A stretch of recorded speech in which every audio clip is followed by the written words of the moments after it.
Finding the best iPad for yourself is a very peculiar task, especially for drawing. So many options and variations, and such a limited amount of money in a wallet. So how to define the best and most efficient model for yourself? This will be a very specific video of how to choose an iPad for drawing in Procreate. I'll be focusing on the most cost-effective versions, because I'm cheap.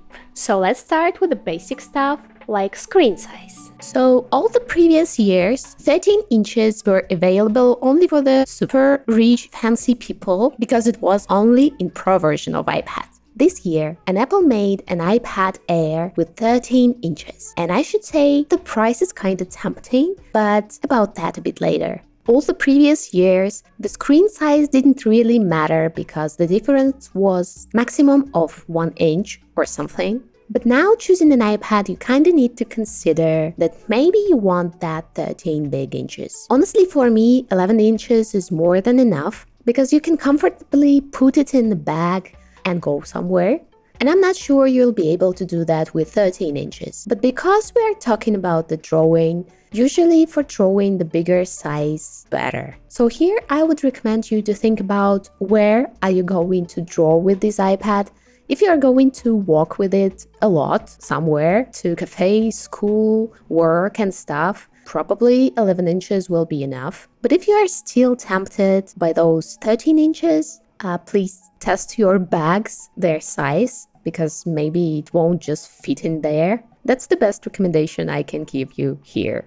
And the iPad mini is too mini, so we're not counting it, no. Let's move to our tool choice and talk about an Apple Pencil. Okay, this one is interesting. So we have two options here, the first generation and the second generation. And I'm not gonna talk about this new useless trashy boy because it doesn't have pressure sensitivity. And we are planning to make some art here and not just poke a screen with a stick. First generation pencil is for usual cheaper iPads. Second generation is for Air and Pro versions. Second gen is super light and easy to charge. It just snaps to the iPad and that's all, it's charging. So in reality, you'll never have this pencil with low battery. First generation pencil, on the other hand, weighs more. And honestly speaking, you'll have to put it on charge every time you're not using it. Because it loses battery, even if it just lies there in the dark corner, motionless. I had a lot of moments with this pencil when I wanted to grab my iPad and start drawing, but battery on the pencil was low, so it was a bummer. Or it was even dead, why not? And yes, it charges really fast too, but still the whole situation is kinda a little bit annoying. The charging method also looks kinda fun. You either need to turn your iPad into a popsicle or get some stuff from Shane for your adapter so you won't lose it. But seriously speaking, both pencils are amazing for drawing, and they both will do their job extremely well. I've been using them both for a long time, and the charging way is the only significant difference for me in them. So let's move to the screen type. The usual iPad has a glass display. It gives a little bit of the visible distance between the artwork and the pen, but you get used to it pretty fast and it's not bothering you while you draw. iPad Air and iPad Pro don't have this distance. The drawing appears right on the surface of the screen, right under your pen. It gives a bit more precision and feels more like traditional art because of that. Let's move to the least important criteria for an artist, the storage. For me, 32 gigabytes of storage on my old iPad 2018 were enough for 4 years of drawing, but I've been using my iPad only for drawing, no games, nothing else. And I send my artworks to the computer from time to time through Google Drive because I need to upload them to Patreon. So I chose the smallest amount of storage for my iPad Air 5 when I got it. Also, my average size of an artwork is 400 megabytes. Those boys are quite chunky. So minus OS and other apps, I can fit around 100 complicated artworks on my iPad Air with 64 gigabytes of storage. The sketches weigh less, of course, so you can fit even more of those. But your idea of the perfect iPad might be different from mine, and the storage space might be important for you. Now let's move to the technical part of the iPad question. A little backstory. For around 4 years, I've been using the usual iPad 2018 6th generation, and Procreate is my main drawing program. Then, a year ago, I felt an extreme desire to upgrade my grandpa iPad for something new, mostly because of the limited amount of layers in Procreate. After watching a lot of review videos, I still had no idea what iPad to choose, so I've decided to conduct my own research. Turns out that the amount of layers in Procreate in your iPad depends mostly on the amount of RAM. I usually use the canvas size A4 with 300 dpi, as it's a great size if you want to print your artwork in the future. And Procreate allowed me to use only 19 layers with this paper size, as the 2018 version of iPad has only 2 GB of RAM. And the basic rule is that the more RAM your iPad has, the more layers you're gonna have in Procreate. So if you're gonna use your iPad mostly for drawing and the amount of layers is important for you, the RAM becomes one of the main criteria of choosing your perfect iPad. And if you want to get the most out of your investment, you'll want to get an iPad with the biggest amount of RAM for the least amount of money. To determine that, I've conducted my own little, very specific research. I've asked my followers on Instagram what kind of iPad they have and how many layers are there for the A4 paper size canvas. By the way, thank you so much for participating and contributing to the art science. And I got the most striking discovery for myself. The iPads, even with a huge amount of RAM,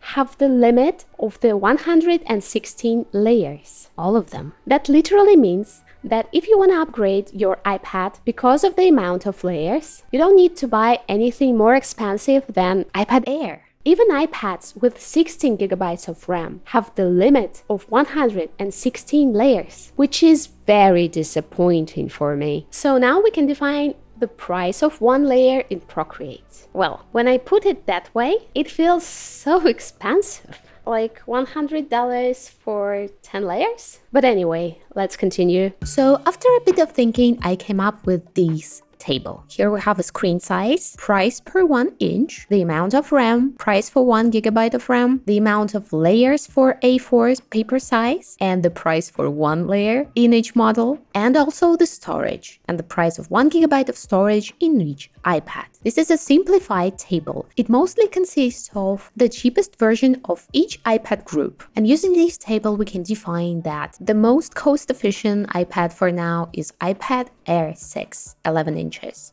All of its characteristics are in the green zone. It has the cheapest layer in Procreate, and price of 1 GB of storage is not that big. Using this table, you can easily compare all the models. For example, you're thinking what is better, Air 6 or Pro 11 inches from 2022? You can select these two tables and you can see that clearly Pro and Air 6 have all the same characteristics, but Air 6 is $200 cheaper. So if you were thinking about buying the iPad Pro from previous year, just get an Air 6. It's clearly better, you can see it in the table. It's all green. But then I thought that maybe the storage is really important for you. So why not to extend this table to all the new versions of the iPad with all the available storage? Okay, this is just the Wi-Fi versions. I would go crazy if I will try to put all the versions in there. Anyway, here is the full table of all the iPad versions available on the site right now and a couple of previous versions just to compare. If you're thinking about getting an iPad, this table should really make your life easier because using it's super easy. Just the greener, the better. It means it's more cost efficient, and the more red the version has, the less cost efficient it is. If you're gonna buy an iPad only for drawing, I think that you absolutely don't need an iPad Pro because it's just too expensive and you won't get anything for those money as an artist, any valuable new stuff. My personal recommendations would be to get an iPad Air 6, 11 inches, because you can take it anywhere. The screen size is really nice. And the base model has 100 GB of storage. It will be more than enough for you. And this year, I'm really happy that they've made the usual iPad cheaper. As you can see, it's all in the green zone too, because yeah, it's very cost effective. So if you're a very, very beginner artist and you don't know if you're gonna like it or not, even like drawing on the iPad and Procreate in general, get the usual iPad. It's cheap. It has nice amount of layers, it has nice amount of storage, and it's basically really nice. It's the perfect thing for drawing. More than enough. But if you want and can spend more, get an Air. It's really good. I'm actually tempted by 13 inches, but I think it would be too much for me. I will probably lose that mobility, but I'm still thinking, I'll be honest. Of course, these are not the only things you should take into consideration when you choose your iPad. Maybe you want to play games on it, montage videos or anything else. Or maybe you want a specific size of your iPad because bigger versions won't fit in your backpack. Or you want a specific color or screen. You get it. But those are very individual things and you'll have to decide them for yourself. So choose wisely. In this video, I try to make a guide on how to choose an iPad from the perspective of an artist only. And to summarize the most important things, in my opinion, RAM influences the amount of layers you'll have in Procreate, but it's tricky.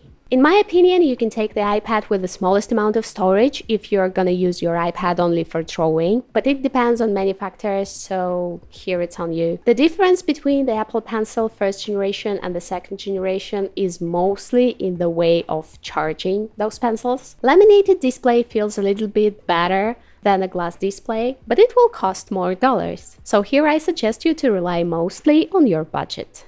If you have an opportunity to buy the refurbished version of an iPad or a second-hand tablet or an older version, you can use this table to find out if it's gonna be a better deal. You are very welcome to continue my research or adapt it to your situation and country, as I'm leaving this Excel document for you to download and play. Hope you'll find it helpful. And you'll be able to put the new iPads there when they will come out in the future and investigate the best deal for yourself. Maybe it's not the perfect method, I know, but it's better than just assumptions and pure specifications of the models. I tried to make it as detailed as I could. And you can also check how many layers you usually use in your artwork and use this information to make a decision. If you want to support me to do more of this kind of content and also to get access to all of my brushes, poses, references and step-by-step tutorials, consider supporting me on Patreon. Thank you for your patronage. Hope you'll find this video helpful, and I'll see you next time. Bye!